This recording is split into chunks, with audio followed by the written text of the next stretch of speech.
لقوے بیلس پالزی کا آزمودہ اور آسان علاج کیا آپ جانتے ہیں؟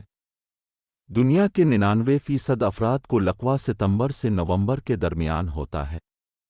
کہتے ہیں کہ لقوہ کسی کو ہو جائے تو فوری طور پر جنگلی کبوتر کا خون متاثرہ حصے پر مالش کر کے اور متاثرہ حصے کو کپڑے سے لپیٹ کر اس کا علاج کیا جائے۔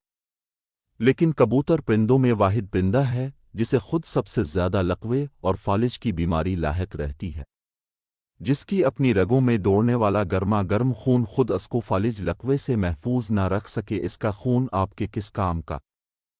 اس کے لیے آپ ابریشم زرد سفید کوئی سا بھی اور نمک زمینی الاہوریا راک سال ہم وزن پیس کر صفوف پاؤڈر بنا لیں اور 2 چٹکی روزانہ نہار منہ پانی کے ساتھ نگل کر استعمال کرنے سے منہ بہت جلد سیدھا ہو جاتا ہے، چاہے منہ 30 سال پہلے ہی کیوں نہ ٹیڑھا ہو گیا ہو۔ لقوے کی تیر بہدف دوا ہے۔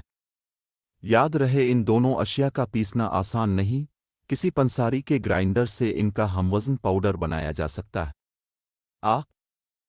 لقوہ کسی کو ہو جائے تو کالے تل کا خالص تیل آدھا کلو لے کر اس میں 25 گرام لونگ کلوز باریک پیس کر ملائیں۔ رات کو ملائیں تو صبح تک، صبح ملائیں تو شام تک، اسی طرح پڑا رہنے دیں، پھر دھیمی آنچ پر 5 منٹ تک ابال لیں۔ چولہے سے اتار کر اس کو چھان کر محفوظ کر لیں اور حسب ضرورت استعمال کریں۔ صبح شام نیم گرم کر کے متاثرہ مفلوج حصے کی خوب اچھی طرح مالش کریں۔